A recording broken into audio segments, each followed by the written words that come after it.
बिस्मिल्लाहिर्रहमानिर्रहीम। आज जो मैं आप लोगों को पढ़ाना चाहती हूँ वो है एप्लीकेशन ऑफ कूलम्स लॉ।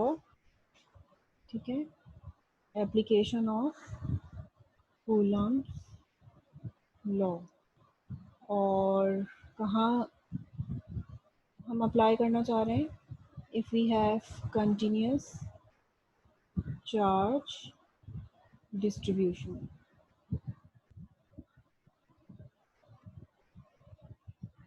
अच्छा, चार्ज डिस्ट्रीब्यूशन के हवाले से कि ये चार्ज डिस्ट्रीब्यूशन का क्या मतलब होता है, ये मैं आप लोगों को पहले भी बता चुकी हूँ।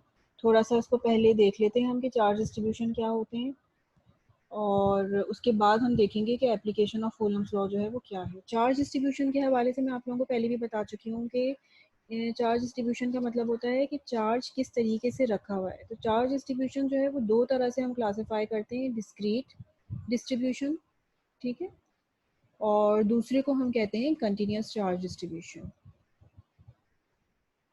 डिस्क्रीट और कंटिन्यूस के अंदर क्या फ़र्क होता है? डिस्क्रीट और कंटिन्यूस के अंदर नाम से ही हमें देखकर पता चल रहा है कि क्या फ़र्क होता है। डिस्क्रीट का मतलब ये है कि किसी जगह चार्जेस मौजूद हैं, या तो एक चार्ज रखा हुआ है, ठीक है, या फिर 2-3 चार्जेस इस कॉम्बिनेशन के साथ में रखे हुए हैं, 3 चार्जेस, और या कहीं 4 चार्जेस होंगे, लेट्स सपोज किसी स्क्वायर कॉर्नर के ऊपर रखे होंगे। तो अगर हमारे पास बहुत थोड़े से चार्जेस हैं कि हम इनको काउंट कर सकते हैं और अलग अलग वो कहीं दूर पड़े हुए हैं, तो उस डिस्ट्रीब्यूशन ऑफ चार्ज को हम कह सकते हैं कि ये जो है डिस्क्रीट डिस्ट्रीब्यूशन है।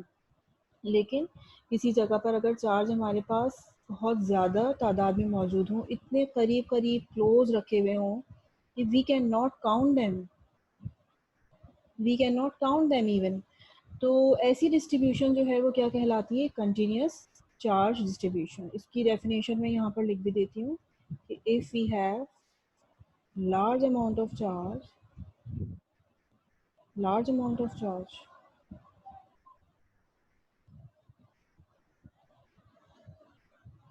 present in any material,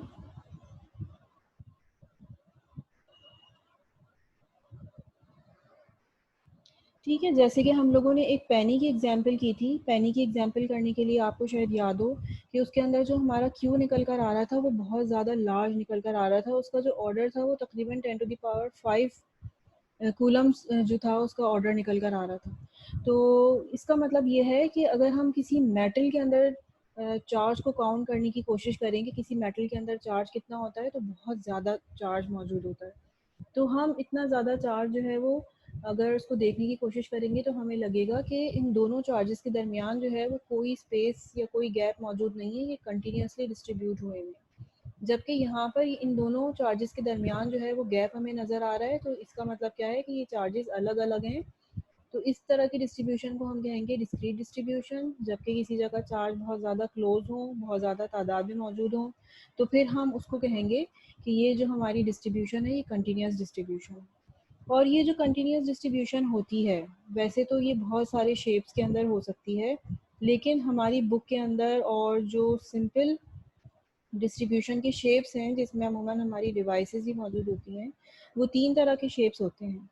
वो कौन-कौन से शेप होते हैं? लाइन चार्ज डिस्ट्रीब्यूशन, यानी कि चार्जेस जो हैं वो लाइन के अंदर डिस्ट्रीब्यूट हुए हुए हैं।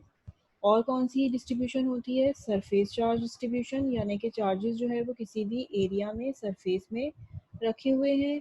और ऐसा भी हो सकता है कि चार्जेस जो हैं वो किसी वॉल्यूम के अंदर रखे हुए हों, तो हम ये कहेंगे वॉल्यूम चार्ज डिस्ट्रीब्यूशन। तो ये बेसिकली चार्ज डिस्ट्रीब्यूशन जो होती हैं वो हमारे पास 3 तरह की होती हैं। तो यही तीनों तरह के केसेस जो है वो हम स्टडी करना चाह रहे हैं। अच्छा, इससे पहले कि मैं आप लोगों को तीनों तरह के केसेस जो है वो बताऊं कि तीनों तरह के केसेस क्या होते हैं, सबसे पहले हम देखते हैं इन तीनों तरह के केसेस को स्टडी करने के लिए हमें एक पैरामीटर की ज़रूरत पड़ेगी which is known as the density. Generally density की डेफिनेशन क्या होती है? जनरली डेंसिटी की डेफिनेशन ये होती है जनरल कि समथिंग डिस्ट्रीब्यूटेड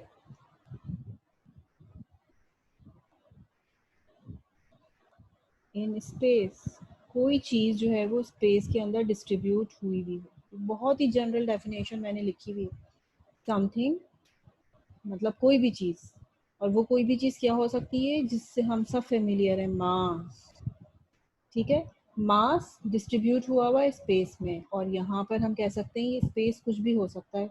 मसलन मेरे पास स्पेस जो है वो एक लाइन भी हो सकती है, वो एक सरफेस भी हो सकती है, और वो एक वॉल्यूम भी हो सकती है। जो बात मैं कर रही हूँ उसका क्या मतलब है कि ये जो मास है, अगर ये किसी लेंथ के ऊपर डिस्ट्रीब्यूट होगा, जैसे कि मेरे पास कोई एक धागा है, ठीक है, ये एक लेंथ में जो है ना इसका सारा मास डिस्ट्रीब्यूट हुआ हुआ है। इसकी जो दूसरी डायमेंशंस हैं वो निग्लिजिबल हैं, सिर्फ और सिर्फ एक डायमेंशन जो है वो इसकी बहुत ज़्यादा काउंटेबल है। तो मैं कह सकती हूँ कि इस धागे का जो मास है डिवाइडेड बाय लेंथ, ये मेरी कहलाएगी लीनियर मास डेंसिटी।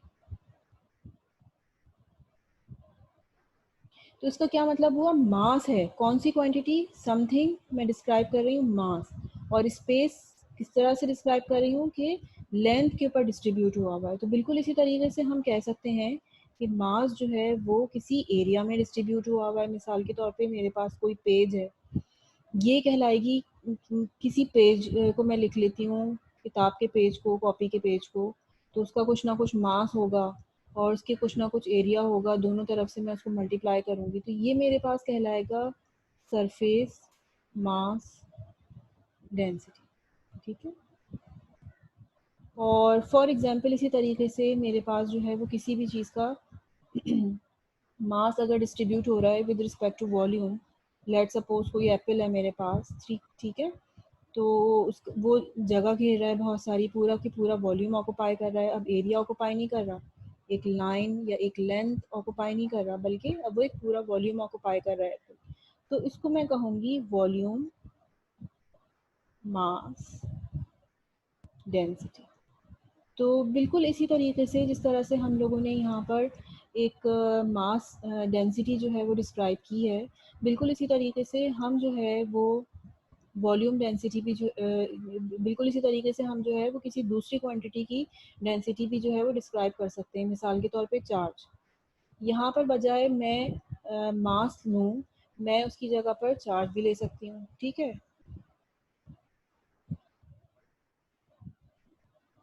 यहाँ पर मैं मास की जगह पर चार्ज ले लेती हूँ।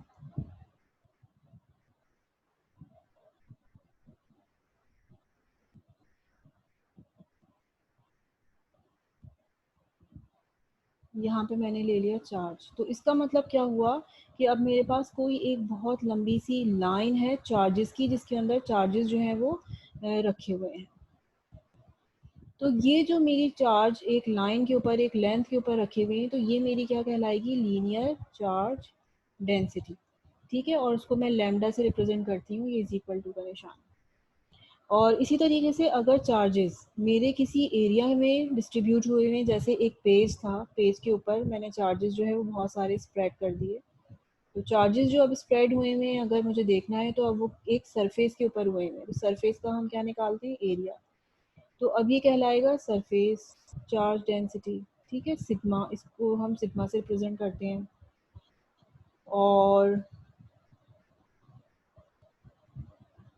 अगर चार्जेस मेरे जो है वो किसी वॉल्यूम में डिस्ट्रीब्यूट हुए हैं, जैसे ये एप्पल है, एप्पल के अंदर बाहर हर जगह पे, अंदर भी बाहर भी हर जगह अगर चार्जेस रखे हुए हैं, तो इसकी जो डेंसिटी होगी चार्ज की वो कहलाएगी वॉल्यूम चार्ज डेंसिटी, और इसको मैं अमूमन रो से रिप्रेजेंट करती हूँ। तो यानी अब मुझे ये बात पता चल गई कि डेंसिटी की डेफिनेशन क्या होती है। डेंसिटी की डेफिनेशन ये होती है कि समथिंग डिस्ट्रीब्यूटेड इन स्पेस, अगर जो है वो मेरे पास मास डिस्ट्रीब्यूट हुआ हुआ है स्पेस में, यानी कि लेंथ में, एरिया में, वॉल्यूम में, तो वो मास डेंसिटी कहलाएगी।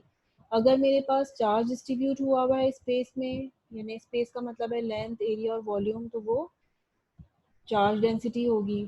और अगर फॉर एग्जांपल मेरे पास नंबर ऑफ एटम्स हैं, वो डिस्ट्रीब्यूट हुए हुए हैं in a length, in in area, in a volume, तो फिर वो मेरे पास क्या कहलाएगी, एटॉमिक डेंसिटी कहलाएगी, यानी एटम्स की डेंसिटी। तो डेंसिटी जो है वो जनरली जब भी स्टूडेंट से सवाल करो कि व्हाट इज डेंसिटी, तो वो फौरन से बता देते हैं झट से कि density is mass per unit volume. No, density is something distributed in space. तो हमें चीज़ों को रटना नहीं है, हमें समझना है चीज़ों को। तो यहाँ पर इन चीज़ों का ज़िक्र मैं क्यों कर रही हूँ? इस वजह से कर रही हूँ कि हम जो है वो डिस्ट्रीब्यूशन समझना चाहते हैं। हम ये कह रहे हैं कि हमारे जो चार्ज हैं वो डिस्ट्रीब्यूट हुए हुए हैं एक लाइन में, एक सरफेस में, एक वॉल्यूम में। तो जब हम ये सिचुएशन कंसीडर करेंगे, आगे जाके हम पढ़ेंगे, तो हमें इन तीनों टर्म्स की जो है वो हमें ज़रूरत पड़ेगी। हमें पता होना चाहिए व्हाट इज़ लैम्डा, हमें पता होना चाहिए व्हाट इज़ सिग्मा, हमें पता होना चाहिए व्हाट इज़ रो। और एक चीज़ और ये भी कि ये जो चार्ज डिस्ट्रीब्यूशन है, इसको हम इन तीन तरीके से, यानी इन तीन शेप्स में चार्जेस को डिस्ट्रीब्यूट कर सकते हैं। उसके अलावा चार्ज डिस्ट्रीब्यूशन की एक और क्लासिफिकेशन भी है, और वो क्लासिफिकेशन क्या है चार्ज डिस्ट्रीब्यूशन की?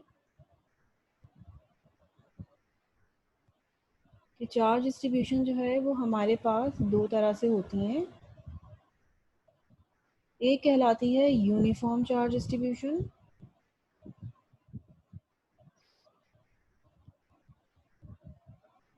और एक कहलाती है नॉन यूनिफॉर्म। नाम से ही हमें पता चल रहा है कि यूनिफॉर्म और नॉन यूनिफॉर्म का क्या मतलब है।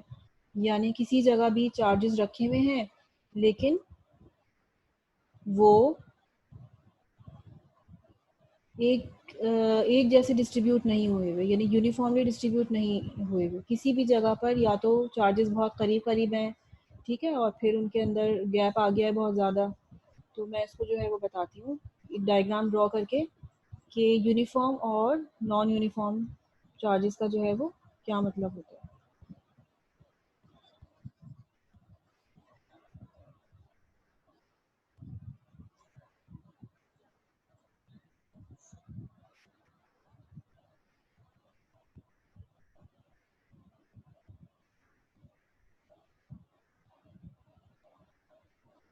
मान लिया मैंने कि मेरे पास एक रॉड रखी हुई है, एक लाइन के अंदर चार्जेस जो हैं वो डिस्ट्रीब्यूट हुए हुए हैं।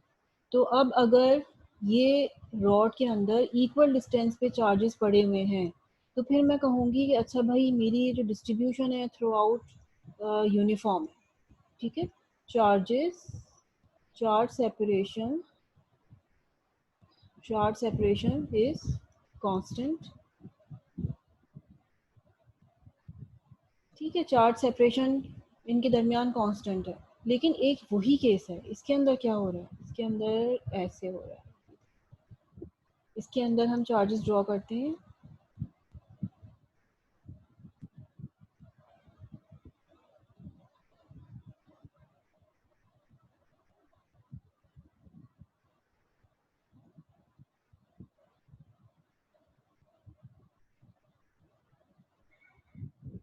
ठीक है।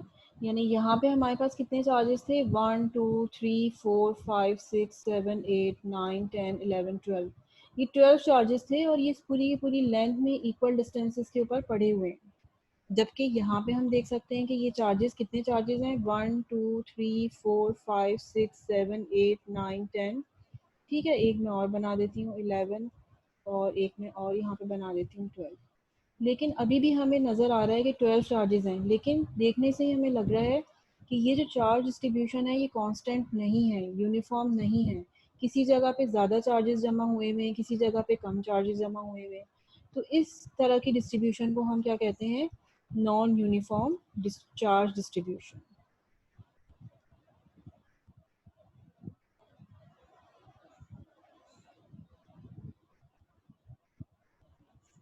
जिस जगह पर हमें ये सूरत हाल गिवन होगी, इस तरह की सूरत हाल गिवन होगी कि हमें कहा जाएगा कि ये चार्ज डिस्ट्रीब्यूशन है, चार्जेस लाइन में डिस्ट्रीब्यूट हुए में, तो अच्छा फिर सेकंड क्वेश्चन हम करेंगे, लाइन में तो डिस्ट्रीब्यूट हुए में, लेकिन किस तरह से डिस्ट्रीब्यूट हुए में, कि क्या नॉन यूनिफॉर्म है या यूनिफॉर्म। अगर वो हमसे कहते हैं कि अच्छा भाई यूनिफॉर्म है, तो हम इस लैम्डा को, जो कि क्या चीज़ है, चार्ज डेंसिटी है, इसको हम कांस्टेंट मान लेंगे। हम ये कहेंगे कि चार्जेस जो डिस्ट्रीब्यूट हुए में वो यूनिफॉर्मली डिस्ट्रीब्यूट हुए में, तो लिहाजा ये जो हमारा लैम्डा है, डेंसिटी है, ये कांस्टेंट है। इसी तरीके से चार्जेस अगर हमें गिवन है किसी सरफेस के ऊपर, तो हम सबसे पहले ये सवाल करेंगे सरफेस पे तो गिवन है, लेकिन वो जो सरफेस पे गिवन है चार्जेस, वो यूनिफॉर्मली रखे हुए हैं या नॉन यूनिफॉर्मली रखे हुए हैं। तो अगर यूनिफॉर्मली रखे हुए हैं तो फिर हम इस डेंसिटी को, सिग्मा को, कांस्टेंट मान लेंगे।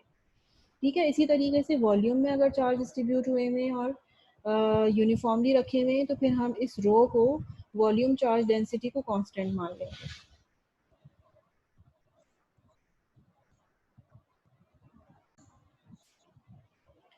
अच्छा जनाब, अब हम लोग यहाँ पर देखना चाहते हैं, जो टॉपिक मैंने स्टार्ट किया था वो ये था कि application of Coulomb's law for continuous charge distribution.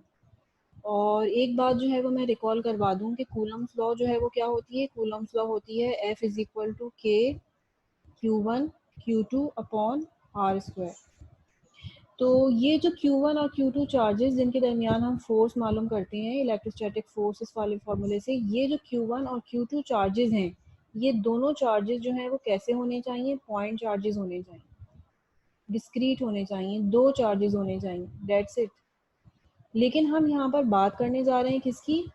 कि हमारे पास कंटिन्यूसली चार्जेस मौजूद हैं। अब यहाँ पर मैं डायग्राम बनाती हूँ और डायग्राम को अच्छी तरह से समझते हैं हम।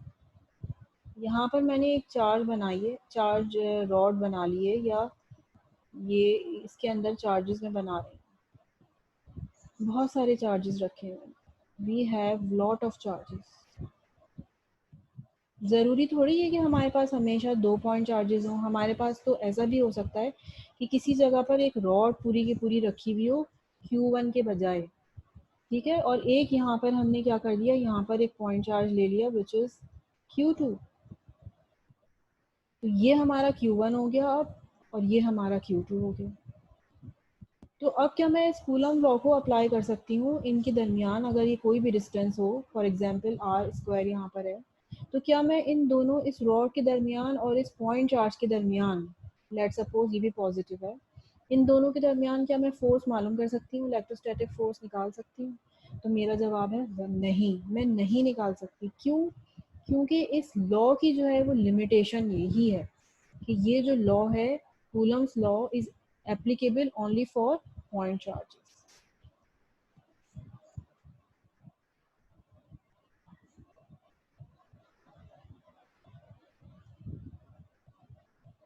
तो ये बात हमेशा हमें याद रखनी है कि कूलम्स लॉ जो है इट इज ओनली एप्लीकेबल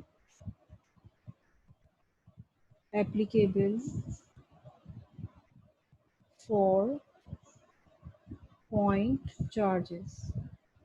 किसी जगह 2 पॉइंट चार्जेस रखे होंगे तो हम अप्लाई कर सकते हैं। यहाँ पर हम देख सकते हैं कि ये जो Q2 है ये तो पॉइंट चार्ज है, लेकिन ये तो पॉइंट चार्ज नहीं है। अब हम क्या करें? तो कोई बात नहीं, हम ऐसा करते हैं कि हम थोड़ी सी सिंप्लीफिकेशन कर लेते हैं। ठीक है, क्या सिंप्लीफिकेशन कर लेते हैं? इस पॉइंट को आप लोगों ने यकीनन नोट कर लिया होगा, इसको मैं अब रब कर रही हूँ। और हम अब कूलम्स लॉ के अंदर कूलम्स लॉ को लिखना चाह रहे हैं इस सिचुएशन में जो हमारे पास है।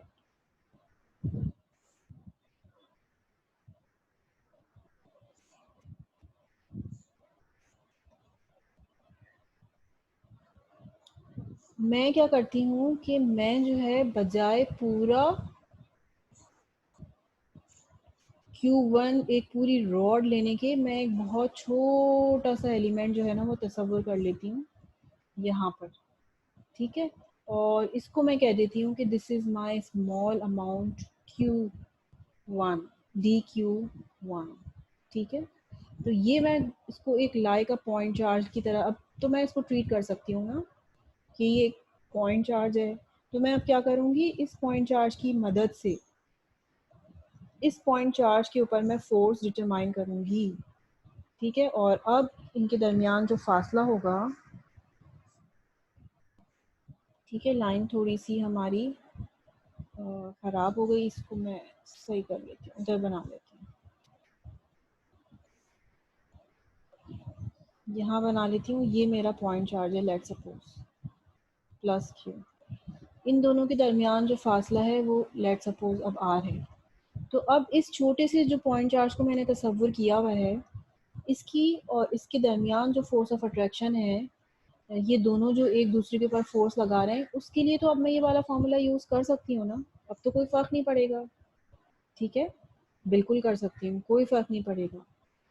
तो हम बिल्कुल यही अप्रोच यूज़ करते हैं, क्योंकि हम डायरेक्टली अब इस पूरे के पूरे रॉड और इस पॉइंट चार्ज के दरमियान फोर्स मालूम नहीं कर सकते कूलम्स लॉ से, तो हमें अब क्या करना पड़ेगा, कूलम्स लॉ को सबसे पहले लिखना पड़ेगा in terms of point charges. अच्छा, के क्या चीज़ है, के कांस्टेंट है। क्यू क्या चीज़ है, क्यू जो है एक पॉइंट चार्ज है, Q2 वो भी कांस्टेंट है, इसको मैं लिख लेती हूँ एक तरफ।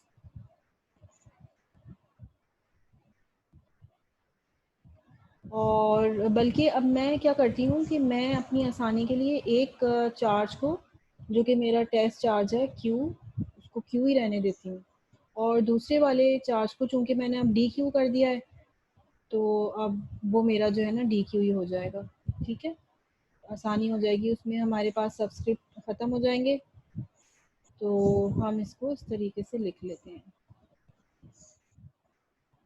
अच्छा, लेकिन हमारा मसला जो है ना वो अभी यहाँ पर ख़त्म नहीं हुआ। हम करना क्या चाह रहे हैं, हम फोर्स मालूम करना चाह रहे हैं, लेकिन हम तो पूरी रॉड की वजह से फोर्स मालूम करना चाह रहे हैं ना। तो फिर हम क्या करेंगे, इस रॉड के अंदर हम ये छोटे छोटे टुकड़े करते चले जाएंगे। इस चार्जेस के डी क्यू एलिमेंट हम देते चले जाएंगे, और हर डी क्यू एलिमेंट की वजह से इसके ऊपर फोर्स जो है वो फाइंड आउट करते चले जाएंगे। तो हम ये काम करना चाहते हैं, और फिर हम क्या करेंगे कि इन तमाम डी क्यू को हम कर देंगे सम। जब हम सम कर देंगे तो हमारे पास फिर टोटल फोर्स आ जाएगी, जो कि चार्ज क्यू और पूरी की पूरी रॉड के दरमियान जो है वो हमारी फोर्स है। हम ये सपोज कर लेते हैं कि ये जो हमारी लाइन चार्ज डिस्ट्रीब्यूशन है, ये यूनिफॉर्म डिस्ट्रीब्यूशन है। तो ये यहाँ पर हम ये बात तस्वुर कर लेते हैं आसानी के लिए, डिस्ट्रीब्यूशन इज यूनिफॉर्म। और हम अब क्या करते हैं कि और अपनी आसानी के लिए एक्सिस भी जो है वो बना लेते हैं, क्योंकि हमें पता है कि ये जो फोर्स होती है ये एक वेक्टर क्वांटिटी होती है, और वेक्टर क्वांटिटी जो है उसका डायरेक्शन और मैग्नीट्यूड दोनों होता है। तो उसको मैं वाई एक्सिस कह देती हूँ, उसको मैं एक्स एक्सिस कह देती हूँ। मैं सपोज कर लेती हूँ कि यहाँ से लेके यहाँ तक का जो डिस्टेंस है वो एक्स है। ठीक है, और यहाँ से लेके यहाँ तक का जो डिस्टेंस है, इसको आपकी बुक के अंदर जो है ना जेड एक्सिस बोला हुआ है। तो चलो मैं इसको जेड ले लेती हूँ, कोई फर्क नहीं पड़ता, इसको मैंने जेड ले लिया। तो यहाँ से लेके यहाँ तक जो है वो मेरे जो लेंथ हो गई वो जेड हो गई। अच्छा, अब क्या है, ये वाला जो एंगल मेरा बन रहा है, ये मेरा बन रहा है थीटा। सही। तो अब सबसे पहले जब मैंने ये वाला क्यू छोटा वाला पॉइंट चार्ज लिया, तो ये दोनों प्लस थे ना। तो ये जो लेंथ एलिमेंट था छोटा सा, ये इसके ऊपर जब फोर्स लगाएगा, रिपेल करेगा, तो इस डायरेक्शन में फोर्स लगेगी। और जब इस डायरेक्शन में फोर्स लगेगी तो इसके दो कंपोनेंट्स होंगे। ठीक है, इसको मैं अगर वेक्टर डायग्राम आसानी के लिए ऊपर बना दूं, तो इसके दो कंपोनेंट्स होंगे। कैसे, इसका y कंपोनेंट डाउनवर्ड होगा और x कंपोनेंट एक्स की डायरेक्शन के अंदर ही होगा। ठीक है, लेकिन इसी तरीके से एक एलिमेंट यहाँ पर भी तो है, वो एलिमेंट भी तो क्या कर रहा है, वो एलिमेंट भी तो उसके ऊपर फोर्स लगा रहा है इस डायरेक्शन के अंदर। तो अगर मैं उसकी वेक्टर डायग्राम जो है वो बनाऊं यहाँ पर, तो मुझे पता चलेगा कि ये वाली फोर्स इसकी वजह से जो एक स्मॉल एलिमेंट यहाँ पर है उसकी वजह से जो फोर्स लग रही है वो क्या है, इस तरह से लग रही है। अब अगर मैं देखूं उसके कंपोनेंट्स के डायरेक्शन क्या बनेगी, अपवर्ड बाय, और एक्स एक्सिस की तरफ जो है वो इसका कंपोनेंट होगा, दो कंपोनेंट्स इसके होंगे। तो अगर मैं इस डायग्राम को गौर से देखूं, मुझे क्या करना है, मुझे पूरी की पूरी लाइन को सम करना है। तो सबसे पहले मैं अगर सिमेट्री के हिसाब से चलूँ ताकि मेरा सॉल्यूशन जो है वो आसान हो जाए, अगर मैं सबसे पहले ये वाला एलिमेंट लूँ और ये वाला एलिमेंट ले लूँ, तो इन दोनों की वजह से जो है ना वो मेरा y कंपोनेंट कैंसिल आउट हो जाएगा, सिर्फ और सिर्फ x कंपोनेंट बचेगा। फिर इसी तरीके से अगर मैं इस एलिमेंट को लूँगी और फिर उसके बाद में इस एलिमेंट को लूँगी, तो उस एलिमेंट की वजह से भी डायरेक्शन तो यही होगी। तो मेरे सब y कंपोनेंट जो है वो कैंसिल होते चले जाएंगे, और सिर्फ मेरा यहाँ से मुझे डायग्राम से नज़र आ रहा है कि सिर्फ और सिर्फ मेरा जो x कंपोनेंट है वो जो है वो बचेगा। तो यहाँ पर अगर मुझे f टोटल मालूम करना है, तो f टोटल का मतलब ये है कि मुझे जो है वो i कंपोनेंट भी चाहिए, और f टोटल का मतलब ये है कि मुझे जो है वो y कंपोनेंट भी चाहिए। ठीक है, y कंपोनेंट भी मुझे चाहिए। यहाँ पे कोई कॉस और साइन की टर्म भी आएगी, लेकिन अभी इसको हम चलो लिख लेते हैं, ठीक है। तो एक्स कंपोनेंट जो है वो हमें यहाँ से नज़र आ रहा है कि ये वाला मेरा एक्स कंपोनेंट है, थीटा के साथ वाला, तो इस वजह से मैंने इसको कॉस थीटा लिख दिया है साथ में। और इसके थीटा के सामने वाला जो जेड कंपोनेंट है, यहाँ पे वाई नहीं आएगा, सॉरी मैंने इसको जेड कर दिया था, इसको हम जेड कर लेते हैं, ये मेरा जेड कंपोनेंट।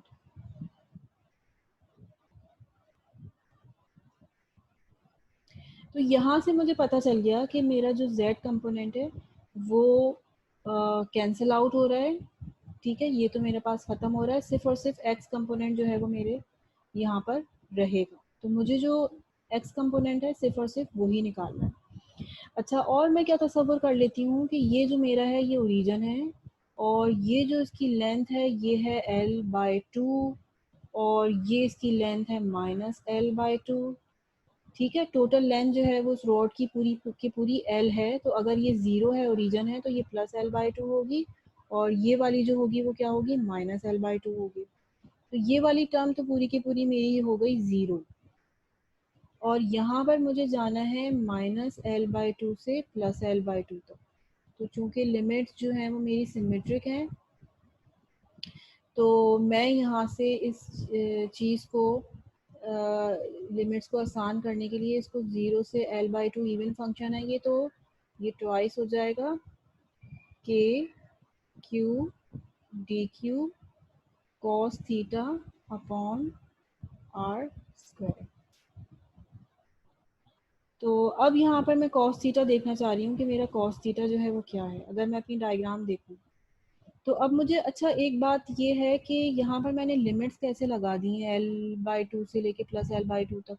इंटीग्रेंड तो मेरा जो है वो वेरिएबल जो मेरा है वो क्या है, वो तो मेरा डी क्यू है, तो यहाँ पे तो क्यू की लिमिट होनी चाहिए, लेकिन मैंने तो उसकी लिमिट लगा दी। इसको भी मैं डिस्क्राइब कर देती हूँ कि मैंने ऐसा क्यों किया है।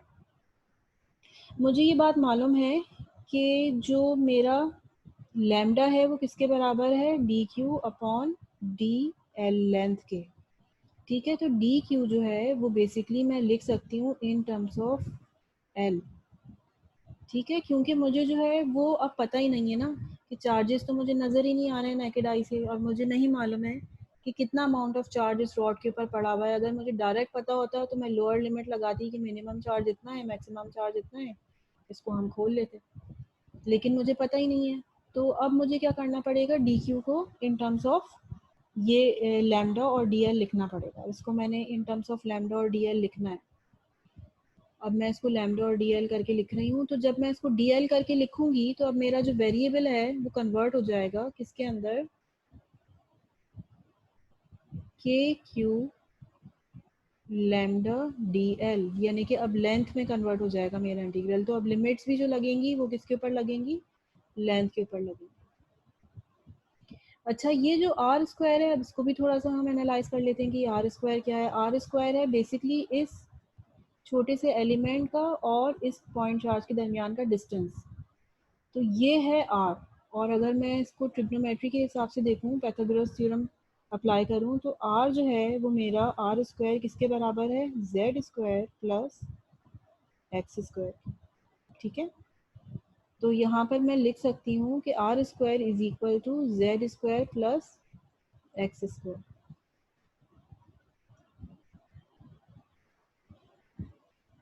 और ये जो है आर, अब यहाँ पर हम कॉस थीटा के अंदर भी देखते हैं कि कॉस थीटा के अंदर आर किस तरह से आ रहा है। तो कॉस थीटा जो है वो है बेस अपॉन हाइपोटेनियस। तो बेस जो है वो हमारा क्या है, एक्स, और हाइपोटेनियस हमारा क्या है, आर। एक्स अपॉन आर यहाँ पर मैं लिख देती हूँ कॉस थीटा की जगह, और आर की जगह पर अगेन मैं Z square plus X square लिख देती हूँ, ठीक है। और ये चूंकि आर है तो यहाँ पर ये 1/2 आ जाएगा। अच्छा, अब आप इसको देखते हैं दोबारा से, इस इक्वेशन के अंदर हमें कुछ सिंप्लीफिकेशन की ज़रूरत है क्या। ये जो मेरी लेंथ है ना डी एल, ये जो लेंथ है ये बेसिकली किस डायरेक्शन के अंदर है, ये z डायरेक्शन के अंदर है। जब मैं ये वाला एलिमेंट लेती हूँ तो यहाँ से लेके यहाँ तक जो डिस्टेंस बनता है ना वो मेरा z बनता है। लेकिन जब मैं इस एलिमेंट को लेती हूँ तो ये z जो है छोटा हो गया, और फिर जब मैं इस एलिमेंट को लूंगी तो ये z और छोटा हो जाएगा, इस एलिमेंट को लूंगी तो z और छोटा हो जाएगा। तो z जो है ना वो मेरा बेसिकली वेरिएबल है, ठीक है।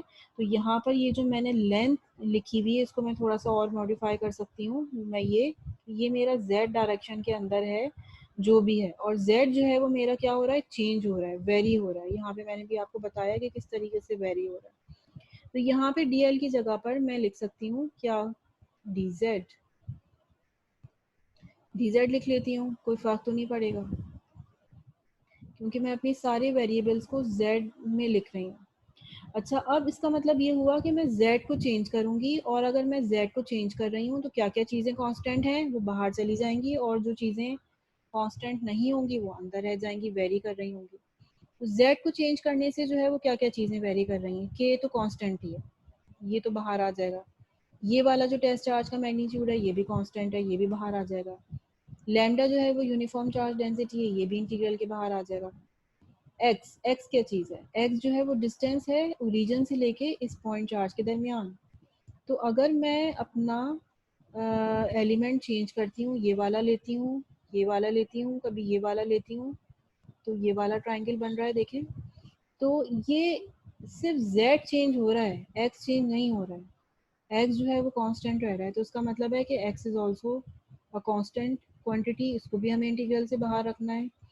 और डेफिनेटली ये इन दोनों के अंदर तो z आ रहा है, तो हम जो है वो उसको बाहर नहीं निकाल सकते। तो मेरा जो इंटीग्रल है वो क्या आ जाएगा, 2k q lambda x upon lambda x, ठीक है।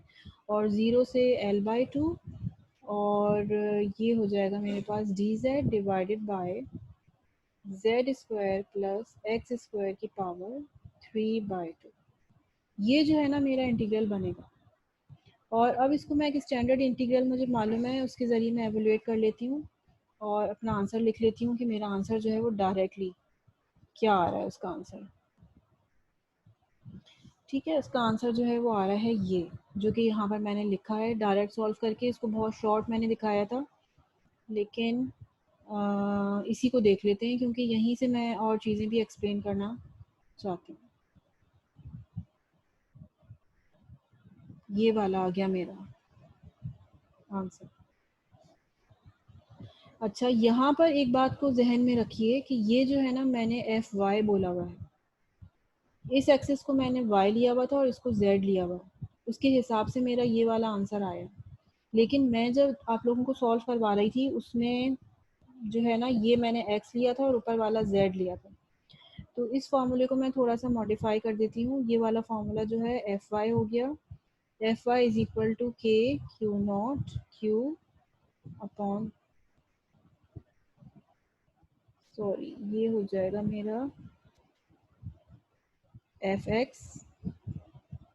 X under root X square plus L square by 4। उस स्टैंडर्ड इंटीग्रल को जब हम सॉल्व करेंगे तो मेरे पास ये आंसर आ जाएगा। मेरा इरादा नहीं था कि मैं आप लोगों को पूरा सॉल्व करके बताऊंगी क्योंकि ये डेरिवेशन आगे आने वाली थी दोबारा से, उसी वक्त मेरा करवाने का इरादा था, लेकिन बहरहाल मैंने इसको पूरा के पूरा करवा दिया है। तो अब मुझे याद नहीं था कि यहाँ पर मैंने वाई एक्सिस लिया था और जेड लिया था उसको, तो थोड़ी सी कन्फ्यूजन हो गई है। लेकिन बहरहाल पैरामीटर से कोई फ़र्क नहीं पड़ता। हमारी जो फोर्स है z डायरेक्शन के अंदर फोर्स कैंसिल आउट हो गई थी, टोटल फोर्स सिर्फ और सिर्फ एक्स डायरेक्शन के अंदर जो है ना हमारी फोर्स बची हुई है। तो ये एक्स डायरेक्शन के अंदर जो है हम इसको कंसीडर कर लेंगे, तो इससे कोई फ़र्क नहीं पड़ता। बस बहरहाल हमें ये पता चल गया है कि हमारी जो फोर्स है वो किस डायरेक्शन के अंदर होगी, along the line joining the test charge and the line of charge, इसी डायरेक्शन के अंदर हमारी फोर्स होगी। अच्छा, अब जब हमें ये चीज़ें क्लियर हो गई हैं तो हम जो है थोड़ा सा एक एनालिसिस और कर लेते हैं जो कि बहुत इंपॉर्टेंट एनालिसिस है, इसको मैं मिटा देती हूँ। इन सब चीज़ों को मैं मिटा देती हूँ। इसी पेज को हम कंसीडर कर लेते हैं कि हमने जो है ना फॉर्मूला ड्राइव कर लिया। ड्राइव करने के बाद हम एक चीज़ देखना चाहते हैं, वो क्या, कि जब ये फॉर्मूला मेरे पास आ गया और मुझे पता चल गया कि अगर एक लाइन ऑफ चार्ज है और एक पॉइंट चार्ज है, तो उनके दरमियान अगर मुझे फ़ोर्स मालूम करनी है, तो चूँकि ये लाइन ऑफ चार्ज एक पॉइंट चार्ज नहीं है, तो मैं यहाँ पे डायरेक्ट कूलम्स लॉ अप्लाई नहीं कर सकती, मुझे उसको थोड़ा-सा मॉडिफ़ाई करना पड़ेगा। मैंने मॉडिफ़ाई किया, फिर इंटीग्रेट किया और फिर मैंने इसका सॉल्यूशन जो है वो ये निकाल लिया। सॉल्यूशन निकालने के बाद मेरे पास जब ये वाला फ़ॉर्मूला आ गया, ठीक है, तो अब मैं ये देखना चाहती हूँ कि अगर मैं इस डिस्टेंस को, यहाँ पर ये y मौजूद है, तो ये y को अगर मैं बहुत ज़्यादा कर दूँ, if y is very very greater than l, ठीक है, यहाँ पर इफ़ y यानी कि ये बहुत दूर रखा हुआ है कहीं हमारा test charge, if y is very very greater than l, तो क्या होगा? तो यहाँ पर मुझे अब लिमिट अप्लाई करनी है। लिमिट अप्लाई करने के लिए मैंने क्या किया, इस y स्क्वायर को मैंने अंडर रूट से बाहर निकाला, कॉमन ले लिया मैंने। जब अंडर रूट से मैं बाहर निकालूंगी तो अंडर रूट का मतलब होता है उसकी पावर हाफ, तो ये जो स्क्वायर है और जो उसकी पावर हाफ है वो कैंसिल आउट हो जाएगी, सिर्फ और सिर्फ y मेरे पास बाहर आ जाएगा, ठीक है, जैसे यहाँ पर मैंने दिखाया हुआ है। और अंदर आपके पास जो है वो क्या चीज़ रह गई, 1 plus L square 4y square, ठीक है, ये जो है ना मेरे पास रह गया। यहाँ पर मैं इसकी पावर लिखनी भूल गई हूँ, यहाँ पर आएगा हाफ। लेकिन अगर मैंने कॉमन निकाल दिया है तो मुझे यहाँ पर ये नज़र आ रहा है कि मैंने ये कहा हुआ है कि अभी तो मैं बहुत ज़्यादा दूर चार्ज टेस्ट चार्ज को लेकर चली गई हूँ, y is very very greater than as compare to the length of the rod. तो ये जो चीज़ है मेरी, ये अप्रॉक्सीमेटली जो है ना वो क्या हो जाएगी, 0। तो सेकंड टर्म मेरी ख़त्म हो जाएगी, सिर्फ अंदर 1 बच जाएगा, अंडर रूट 1। तो अंडर रूट 1 का तो मतलब 1 ही होता है, तो मेरा जो फॉर्मूला है वो रिड्यूस हो जाएगा, रिड्यूस होके ये वाला फॉर्मूला बन गया। इसको अगर आप और से देखें इस वाले फॉर्मूले को, तो ये क्या फॉर्मूला है, Q, तो आपका जो है ना ये वाला इसके ऊपर जितना टोटल चार्ज था ये Q हो गया, Q नॉट आपका जो टेस्ट चार्ज इधर रखा हुआ था वो Q नॉट हो गया, ठीक है, K कांस्टेंट था, और Y क्या चीज़ है, Y डिस्टेंस है बिटवीन दीज टू चार्जेस। तो इसका मतलब है कि ये तो बिल्कुल मेरी पॉइंट फॉर्म की डिस्ट्रीब्यूशन बन गई, ये तो बिल्कुल कूलम्स लॉ की फॉर्म आ गई। तो इसका मतलब ये हुआ कि हम दूसरे अल्फाज में इस प्रॉब्लम को समझने के लिए कह सकते हैं कि अगर हम किसी चार्ज डिस्ट्रीब्यूशन से दूर खड़े होंगे, यानी कि एक लाइन चार्ज डिस्ट्रीब्यूशन से अगर हम बहुत ज़्यादा दूर खड़े होंगे, तो वो चार्ज डिस्ट्रीब्यूशन जो है वो हमें एक पॉइंट की तरह नज़र आएगी, उस सूरत में हम कूलम्स लॉ डायरेक्टली अप्लाई कर सकते हैं। लेकिन अगर हम उस रॉड के बहुत ज़्यादा करीब थे, जैसे कि हमने पिछली सिचुएशन देखी और उसमें हमने ये वाला फार्मूला ड्राइव किया, तो हमें पता चला कि अगर हम करीब हैं तो ये दो चार्जेस जो हैं वो हमें पॉइंट की तरह नज़र नहीं आ रहा है, एक हमें एक रॉड की तरह नज़र आ रहा है, एक हमें एक पॉइंट की तरह नज़र आ रहा है, तो उसके लिए हम ये वाला फार्मूला जो है वो इस्तेमाल करेंगे, जो कि हमने ये वाला फार्मूला ड्राइव किया है, दिस फार्मूला इज़ यूज्ड, ठीक है। तो हमें थोड़ा सा जो है वो अंदाज़ा हो गया कि कूलम्स लॉ जब हम कंटिन्यूस चार्ज डिस्ट्रीब्यूशन के लिए अप्लाई करते हैं तो हमें उसको मॉडिफाई करना पड़ता है, ठीक है, this is the modified form of Coulomb's law. उसको हमने पहले पॉइंट के तौर पे ट्रीट किया और फिर हमने इंटीग्रेट किया और सम कर लिया, ठीक है। ऐसा हमने क्यों किया, ऐसा हमने इसलिए किया कि this is in accordance with the superposition theorem.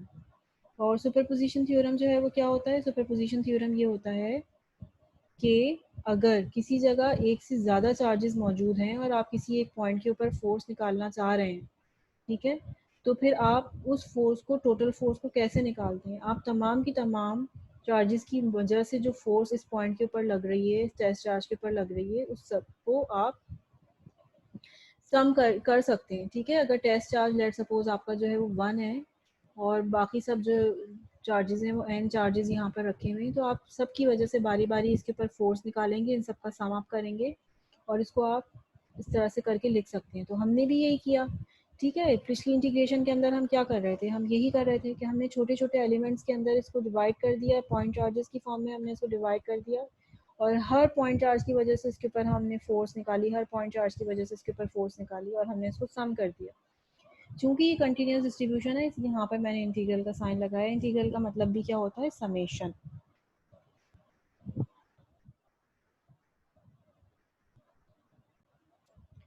ये नेक्स्ट एग्जांपल है मेरी, इसमें भी मैंने डेरिवेशन में इंटरेस्टेड नहीं हूँ, मैं सिर्फ और सिर्फ फॉर्मूला डिस्कस करना चाहती हूँ। डेरिवेशन जब हम इलेक्ट्रिक फील्ड कैलकुलेट करेंगे उस वक्त मैं आप लोगों को प्रॉपर तरीके से ठीक से डिस्क्राइब करके बताऊँगी, डिस्क्राइब करूँगी मैं इसको।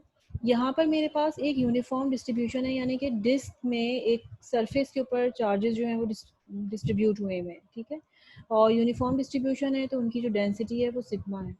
और चार्ज जो रखा हुआ है मेरा वो अब कहाँ रखा हुआ है, चार्ज जो है वो सेंटर से, ये जो डिस्क आपको नज़र आ रही है इसके सेंटर से जो है इस जेड पोजीशन के ऊपर यहाँ पर मेरा कोई टेस्ट चार्ज मौजूद है, लेट्स सपोज क्यू नॉट। और यहाँ पर ये जो टोटल चार्ज है वो मेरा क्यू रखा हुआ है। तो बिल्कुल उसी अप्रोच को लेते हुए हम चलेंगे जिस तरह से हम ये कह सकते हैं कि भाई हम अब कूलम्स लॉ नहीं अप्लाई कर सकते यहाँ पे, तो ये पॉइंट चार्ज नहीं है, तो फिर हम एक बहुत ही छोटी सी जो है ना वो रिंग ले लेंगे, बिल्कुल थिन रिंग, और हम सपोज कर लेंगे कि it is just like a point charge. और फिर हम उसका समेशन करते चले जाएंगे, और जब हम समेशन करते चले जाएंगे तो हमारे पास फाइनली जो फॉर्मूला है वो ये आ जाएगा, ठीक है।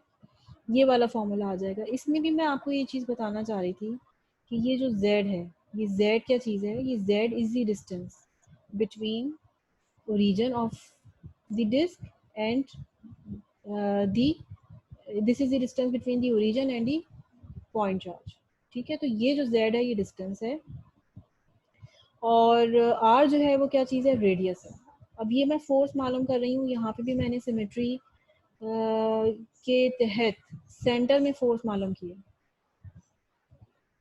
ठीक है। इधर अगर मालूम करूँगी या किसी और जगह पर तो ये वाला फॉर्मूला नहीं होगा। तो खैर बहरहाल हम बात को इतना कॉम्प्लिकेटेड नहीं करते, हमने सेंटर में मालूम किया है इसको, और हमने फार्मूला जो है ना डायरेक्ट लिख दिया था कि क्या आ रहा है।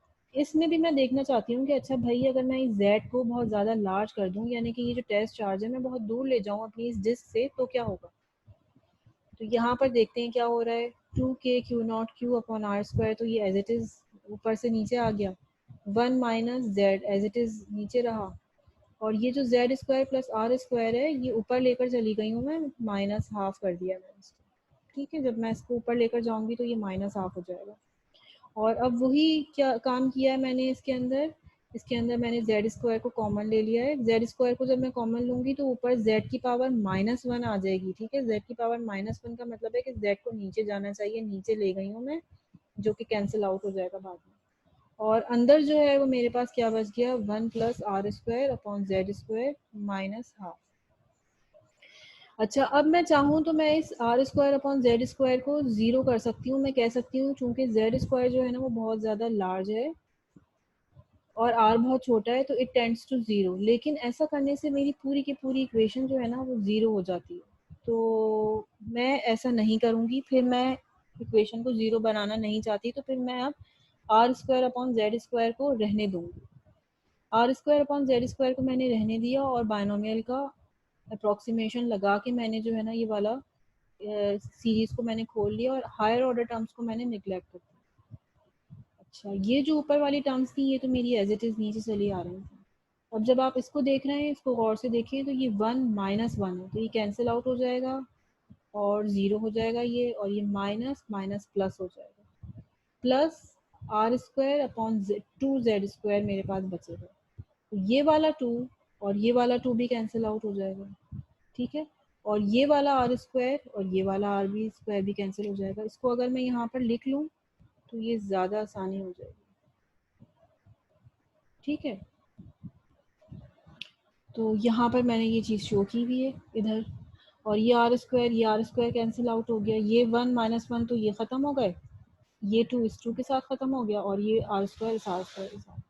तो अब मेरे पास क्या बच गया, k Q not Q upon Z square. इसका मतलब ये हुआ कि अगर मैं डिस्क से बहुत ज़्यादा दूर खड़ी हुई हूँ तो ये डिस्क मुझे जो है वो एक पॉइंट चार्ज की तरह लगेगी, और मैं डायरेक्ट इसका फॉर्मूला यूज़ करने के बजाय, जो कि ये मैंने ड्राइव किया है, मैं डायरेक्ट कूलम्स लॉ का फॉर्मूला जो कि पॉइंट चार्जेस के लिए इस्तेमाल होता है वो मैं यूज़ कर सकती हूँ, ठीक है।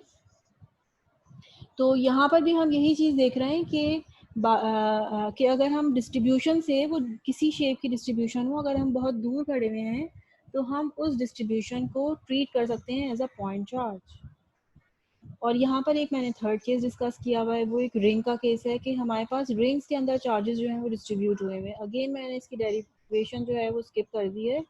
इसमें भी हम डायरेक्ट कूलम्स लॉ नहीं अप्लाई कर सकते, तो रिंग में भी हम क्या करते हैं, एक छोटा सा एलिमेंट ले लेते हैं, सबसे पहले इसकी वजह से फोर्स मालूम करते हैं और फिर बाकी सबकी फोर्स भी हम मालूम करते जाते हैं, सबको इंटीग्रेट कर देते हैं और फाइनली जो आंसर आता है हमारा वो ये वाला आता है। ये जो रिंग है इसका रेडियस क्या है, आर है, कैपिटल आर, और जेड क्या है, डिस्टेंस है from the centre of the ring, जहाँ पर मैंने अपना टेस्ट चार्ज रखा हुआ है और उसके ऊपर मैं फोर्स मालूम करना चाह रही हूँ।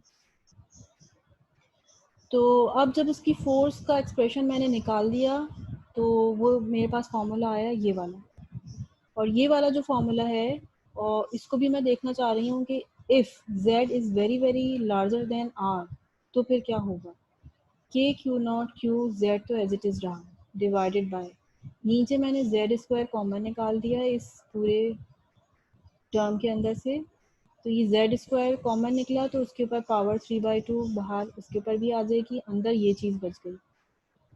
ठीक है, तो ये जो पावर है 2 और 2 कैंसिल हो गई, जेड क्यूब बच गया मेरे पास, और ये जो चीज़ है इसको मैं ज़ीरो ले लेती हूँ क्योंकि Z is very large, R square upon Z square tends to zero.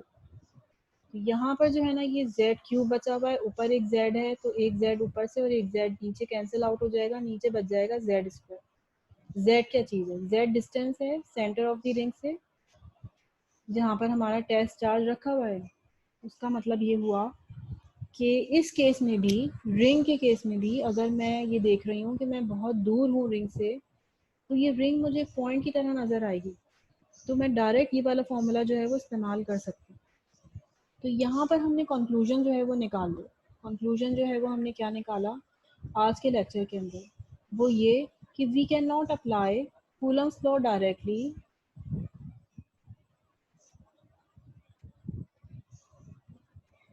Coulomb's law for different continuous charge distribution, different different shape में जो है वो चार्जेस रखे हुए हैं तो हम उसके ऊपर अप्लाई नहीं कर सकते, बट ठीक है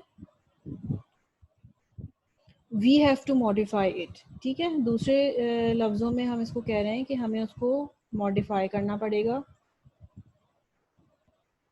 ठीक है, और तीसरे हमने ये चीज़ लर्न की कि eight at very large distances,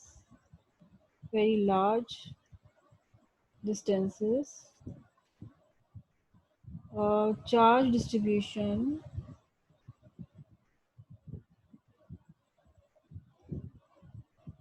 behaves like a point charge,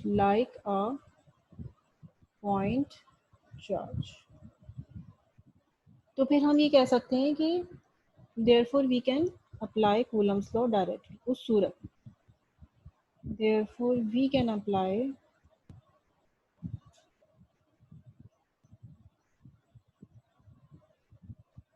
Coulomb's law, उस सूरत में हम अप्लाई कर सकते हैं। तो ये चीज़ें जो है वो हमने आज के लेक्चर के अंदर देखी।